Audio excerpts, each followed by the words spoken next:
Assalomu alaykum hurmatli talabalar. Biz sizlar bilan o'tgan mavzularda yog' almashinuv buzilishlari, keyin distrofiyalar, gidropik distrofiyalar o'tdik. O'sha mavzuni davomi sifatida yana shu kiritmalardagi almashinuv patologiya haqida bugun yana ozroq to'xtalamiz. Chunki bu muhim mavzu va keyingi o'tadigan mavzularimizda kerak bo'ladi bu asos bizlarga. Demak, kategoriyalar kiritmalarda normada hujayralarda mavjud bo'ladigan moddalar bo'ladi kiritmalar. Ya'ni normada hujayralarda bo'lishi kerak ular. Bitta turi, ikkinchi bir turiki normada o'sha narsalar topilmasligi kerak bo'lgan kiritmalar bor.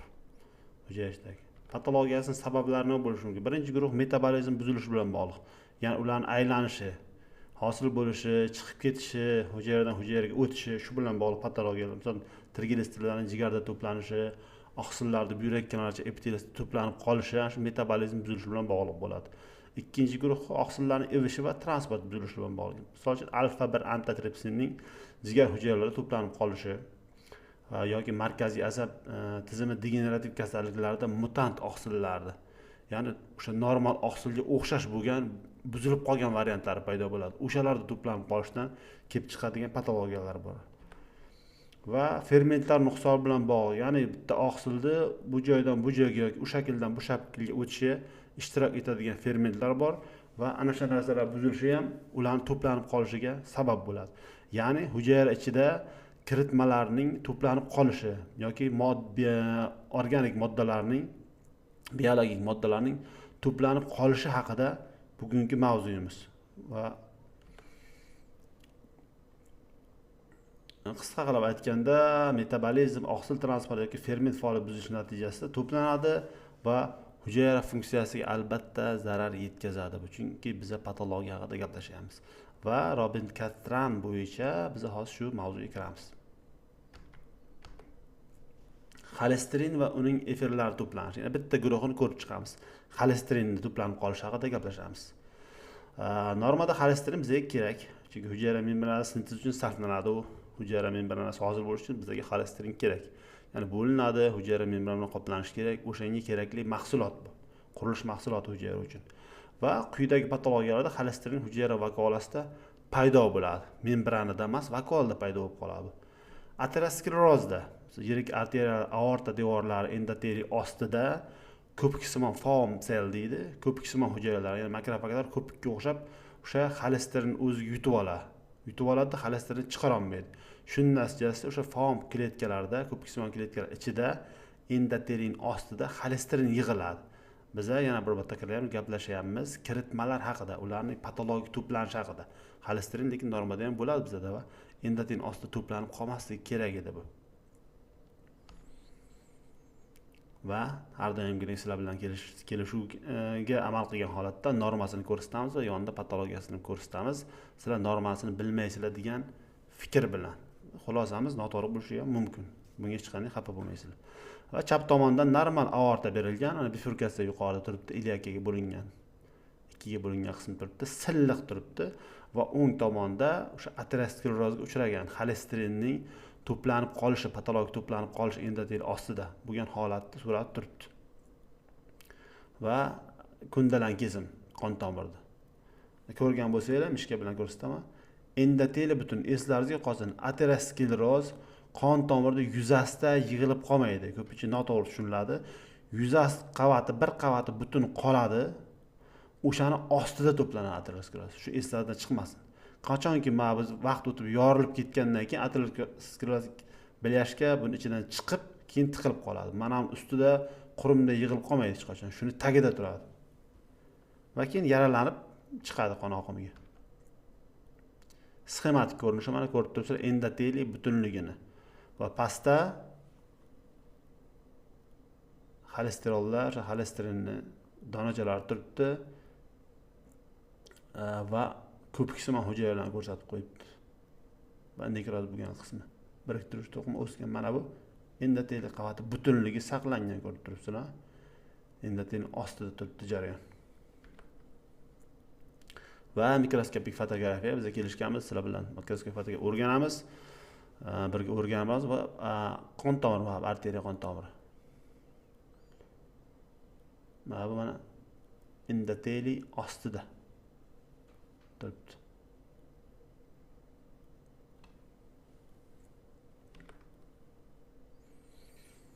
Mana biz aytgan ko'piksimon hujayralar, faom sel, makrofaglar xolesterinni o'ziga yutib olgan shular.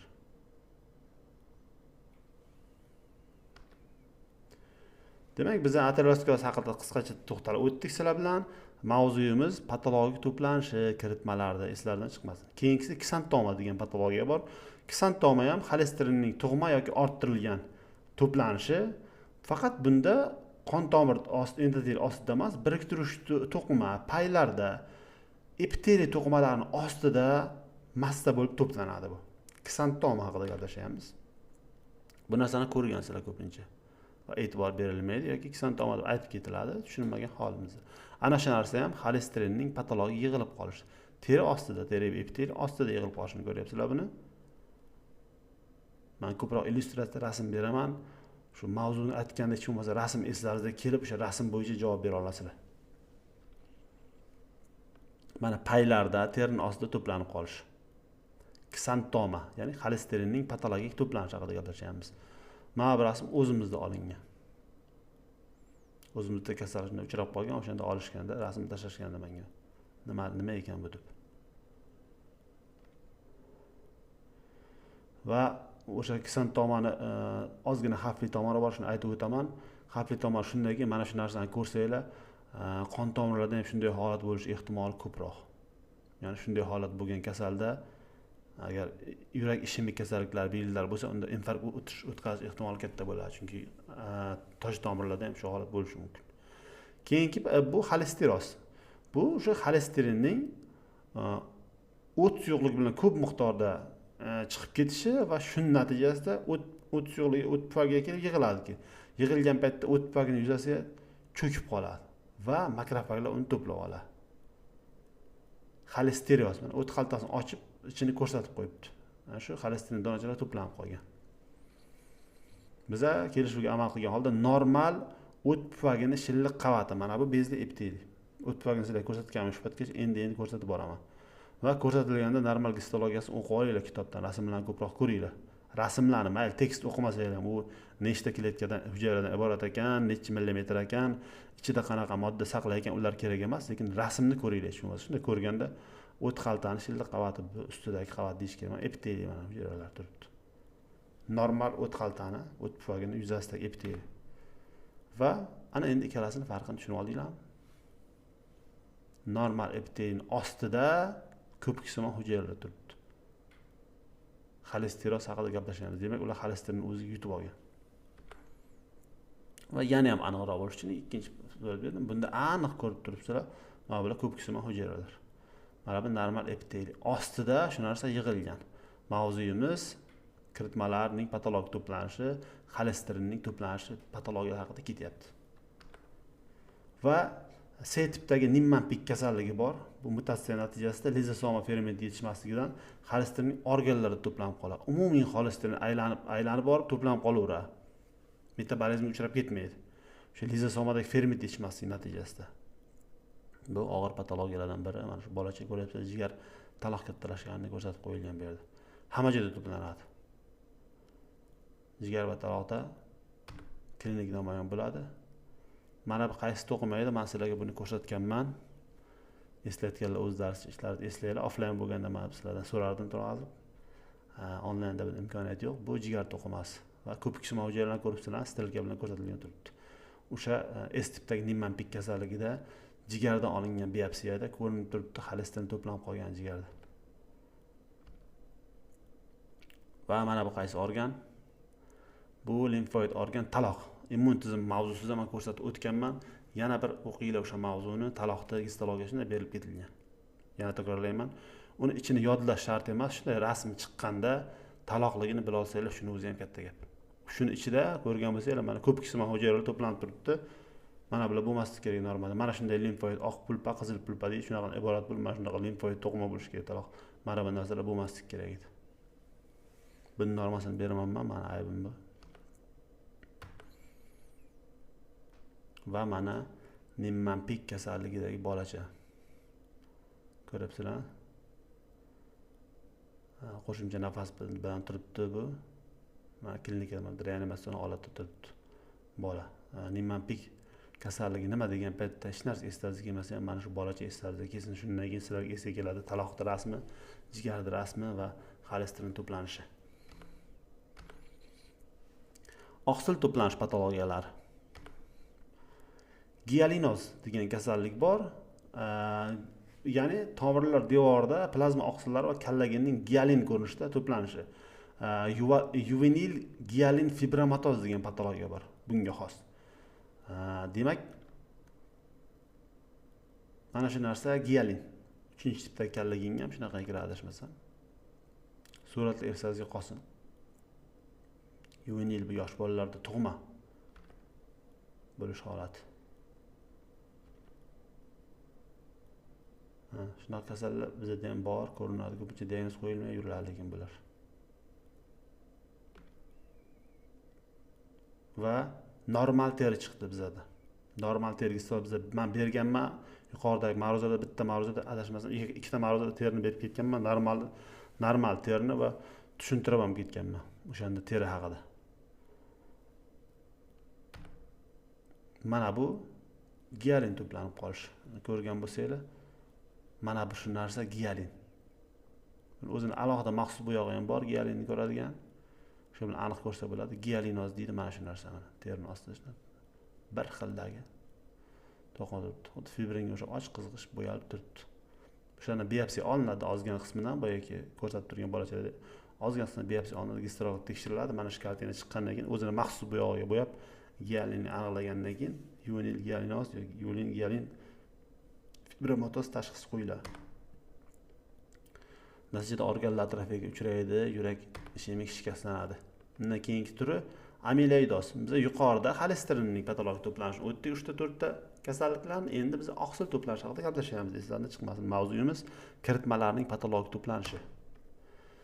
Amiloidozning mohiyati o'sha noto'g'ri bukilgan beta plitalar tuzidagi amiloid yoki fibrillarning organlarida to'planib qolishi. Bu ham oqsilda ma'lum bir shaklga kirib to'planib qolishi.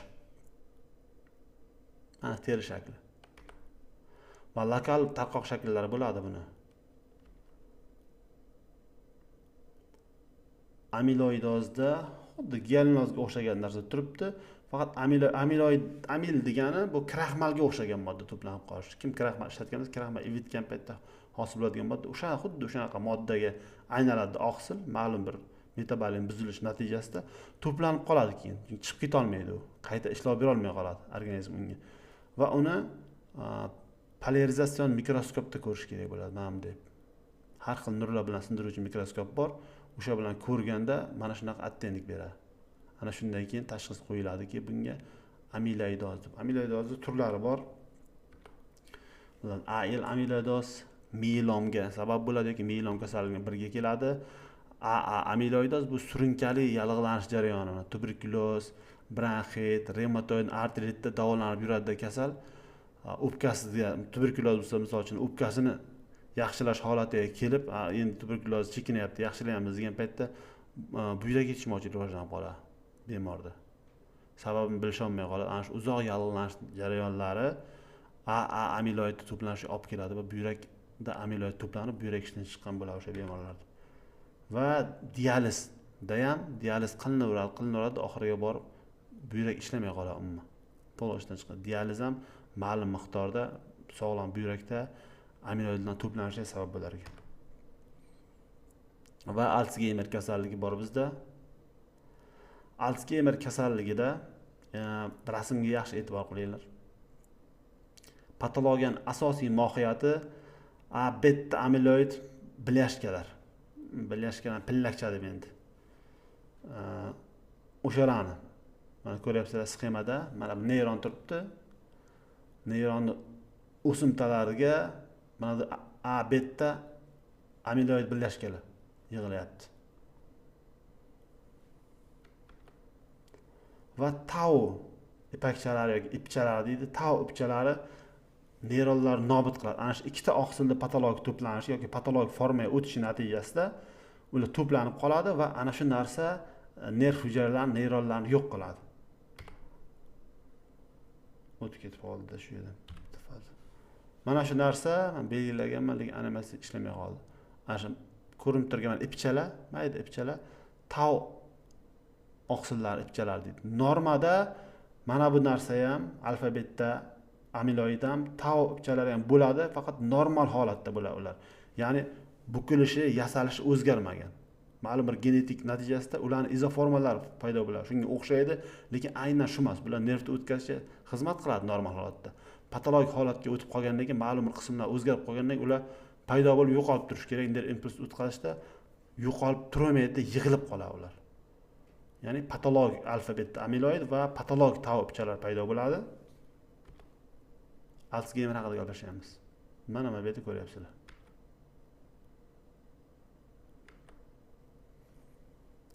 O'sha alfabetda amiloid birlashkalar, A beta amiloid birlashkalar to'planishi histologik fotoda. Ko'rdingizlar uni? Neyron uzun o'simtalarni ichida to'planib qolgan. Va mana bu rasmda tau ipchalari turibdi. Mana bu normal holat yuqorida berilgan, normal neyron o'simtalari va Alsgeymer kasalligi neyron. Maxsus bo'yoq bilan bo'yalganda tau ipchalari ko'ringan. Va keyingi patologiya Parkinson kasalligi. Parkinson kasalligi ham patologik oqsillar to'planishi oqibatida bo'ladi. Va substansiya nigra degan narsa bor. Uni o'tgansizlar normal anatomiyadan va histologiyadan. O'sha yerda dopamin neyronlarda alfa sinuklin to'planib qoladi. Va leviy tanachalar hosil bo'ladi o'sha joyda. Va nigra shu substansiya nigrani degeneratsiyasiga ketadi. Mana ko'ryapsizlar. Normada, mana sxemada berilgan. Normada alfa sinuklin, normal alfa sinuklin bo'ladi kletkada. U o'zini ishini qiladi. Nervlar o'tkazuvchanligini yoki stabil saqlanishini ta'minlab turadi bu. Ortiqcha o'tkazuvchilikni saqlab turadi. Patologiyaga yetganda ko'pincha irsiy bo'ladi. O'sha narsa ma'lum bir qismlar o'zgaradi. O'xshaydi o'shanga, lekin aynan o'sha tuzilish bo'lmagan uchun bular bir-biriga yig'ilib patologik yig'ilish hosil qiladi va natijasida o'sha alfa sinuklin yig'ilib qoladi neyronlar ichida va substansiya nigrada o'tirib o'sha hujayralarning o'limiga sabab bo'ladi. Va natijasida Parkinson kasalligi kelib chiqadi. Sxematik. Ko'rdingiz? Alfa sinuklinni mana zanjircha hosil qilish. Mana bu normal alfa sinuklinlar bo'lgan bir paytlar. Keyinchalik bular o'zgaradi va mana shunday zanjirsimon tuzilish hosil qiladi. Ular yig'iladi. Maxsus bo'yoq bilan bo'yalganda, bemor o'lgandan keyin olib ko'rilgan, tekshirilgan buni maxsus bo'yoq bilan bo'yalganda ular yig'ilib qolgani ko'rinib turibdi mana. Ko'ryapsizlar? Mana leviy tanachalar yig'ilib turgan. Normada bular bo'lish kerak, normal holatda va ko'rinmas kerak, chunki paydo bo'lib yo'qolib turadigan sekundlarda ham ma'lum bir qismlarda paydo bo'lib yo'qolib turadi va bularni aniqlab qolish qiyin. Patologiyada bular to'xtab qoladi, o'sha joyda ishlamay qoladi. Ta'rifi chiqdi. O'sha ko'k stilkalar, neyronlarda inklyuziv tanachalar va to'qsariq stilkalar bular distrofik nevritlar mana o'sha alfa sinuklin to'planib qolgan va uchinchisi yashil stilkalar bu gliyadagi patologik o'zgarishlar. Keyingisi amiotrofik lateral skleroz, bokovoy amiotrofik skleroz, BAS sindromi yoki ALS deydi, ALS eslarga qolsin, xalqaroda ALS deb ketadi ko'pincha inglizcha nomini aytib. Yon amiotrofik sindromi shunaqa o'zbekchada aytganda agar. Bunda qanday mexanizm ishlaydi? TDP-40 degan oqsil bor. Normada u hozirgi aytganimiz normada impulsni o'tkazishga xizmat qiladi u va shu narsa noto'g'ri bukilishi natijasida oqsillarda yadroda turish kerak, u yadrodan tashqariga chiqadi va sitoplazmada toksik agregatlar hosil qiladi. Sitoplazma toksik agregat hosil bo'lgandan keyin o'sha nervlarni o'ldiradi. Chiroyli sxema chiqarsizlarga buni tushuntirish uchun. Normada mana shu yerda turish kerak u. Yadroning ichida turish kerak. TDP-40 eslaringizga bo'lsin. Amiotrofik lateral skleroz, bokovoy amiotrofik sklerozga gaplashamiz. Turish kerak. Patologiyada bu narsa chiqadi, mana sitoplazmaga chiqdi. Sitoplazma rangi o'zgardi va butun nerv o'tkazuvchanligi bo'yicha kelyapti va bu shu narsa toksik ta'sir qiladida nervni o'ldiradi. Bu harakatlantiruvchi motoneyronlarda kechadigan patologik jarayon. Mana ko'ryapsizlar, nerv neyron uni o'simtalar ham o'ldi, nekrozga uchradi. Va normal holat yirik qaranglar nerv tolalari va amiotrofik lateral sklerozdagi holat, nerv tolalari ingichka bo'lib qolgan, o'tkazuvchalari buzilib qolgan. Va orqa miyani ko'ndalang kesimi mana bu. Mana shular motoneyronlar. Mana normal holat turibdi mana bu yerda. Mana notoreral sxem berilgan pastda normal turibdi. Normal bular ALSda rivojlanish motoneyronlar yo'qolib qoldi bu yerda. Mana ko'rgan bo'lsangiz mana bu katta qism turibdi mana. Bokovoy degani yon chog'i. Orqa miyani yon chog'i. Kattagina, chunki neyronlar ko'p bu yerda. Kasallikda ALSda ingichkalashib qolgan.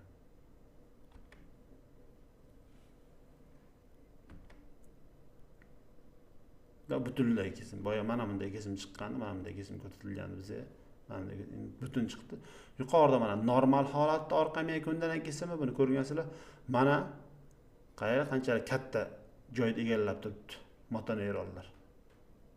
Va mana bu yerda qayerda atrofiyaga uchrab ketgan. Kichkina bo'lib qolgan.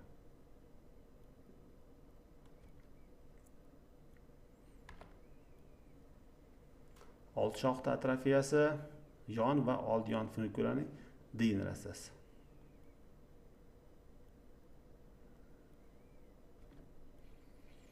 Va natijada mushak atrofiyaga uchraydi va falaj rivojlanadi.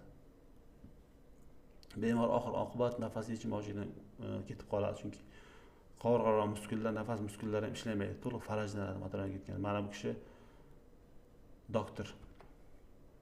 doktor Edvard Kasirskiy, aynan amiotrofik lateral skleroz bilan shug'ullangan dunyo bo'yicha mashhur shifokor. Endi hozir hayotmi yo'qmi bu kishini bilmayman. Shu kasallikka bunday olganda umrini bag'ishlagan desa ham bo'ladi. O'sha kasallar uylariga borib, shunaqa kasal chiqsa borib ko'rib, ular o'rgangan shajaralarni, avlodda kim bor, nasl xususiyatlarini o'rgangan va shu bo'yicha protokollar ishlab chiqqan. Erta belgilari nimadan iborat? Kasallik yuzaga chiqqandan keyin qanday yordam ko'rsatish kerak, nafas olishni qanday qilish kerak, uni ovqatlanishni qanday qilish kerak kasalni. Shu bo'yicha protokol ishlab chiqqan va dunyoda mana shu protokoli bo'yicha olib boriladi. Kasallar shuni protokoli bo'yicha davolanadi.